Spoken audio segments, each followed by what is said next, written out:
Достар, арнамызға жазылуды ұмытпаңыздар. Пікір жазып, лайк басып, достарыңызбен бөліссеңіздер екен. Адам көркі шаш дейміз, ал шаштың жиі түсуі қандай да бір аурулардың белгісі болуы мүмкін екенін білесіз бе? Ендеше видеоны соңына дейін көріп шығыңыз. Шаштың уыстап түсуі ағзадағы бұзылыстың, қандай да бір патологияның белгісі болуы мүмкін. Бұған дейін шаштың жиі түсуі депрессияның салдарынан деген қасаң пікір қалыптасқан болатын. Дегенмен оның да қатысы жоқ дей алмайсыз.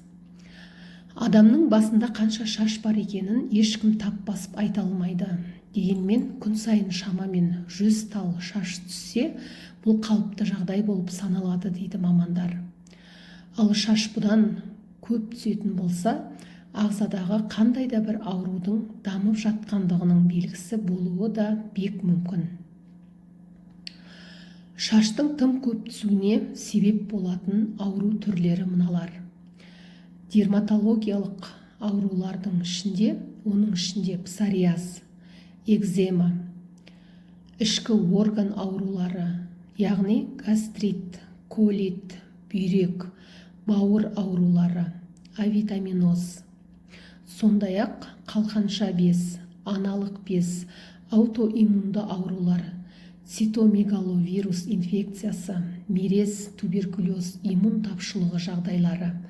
Бұдан бөлек шаштың түсуінің де басқа да себептері бар. Оның ішінде қартаю, асқазан мен ішек аурулары, ұйқы безінің бұзылуы, өттің толуы, бүйрек пен бауырдың қабынуы, гормонның азаюы, микроспория, трихофития, радиация, химиотерапия, күйік. Егер шаштың шамадан түсуін байқасаңыз, уақыт жоғалтпай тез арада дәрігерге, оның ішінде ең алдымен трихологқа барып қаралу керек.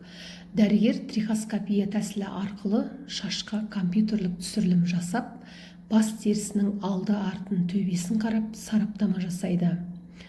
Трихоскопия бастың әр жерінен түсірілген суреттерге компьютерлік талдау жасап, кінәраттың неде екенін анықтап береді. Трихоскопия нақты диагнозды анықтай алмаса, онда ішкі ағзаларды тексерту қажет.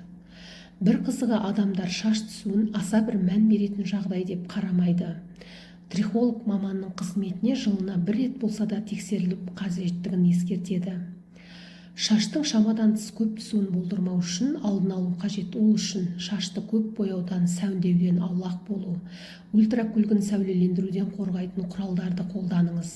Шашты сәндегенде жоғары температурадан аулақ болу, суық күнде жалаңбас жүрмеу, дұрыс тамақтанып, салауатты өмір салтын ұстаныңыз. Трихолог маманның қызметіне жылына 1 рет болса да тексеріліп тұрыңыз. Бүгінде шаш трансплантациясын жасау сәнге айналып келеді. Сиреп кеткен шашты трансплантациялау операциясы арқылы қалыпқа келтіреді. Аталмыш процедураны шетелге барып жасатып келіп жатқандар көп.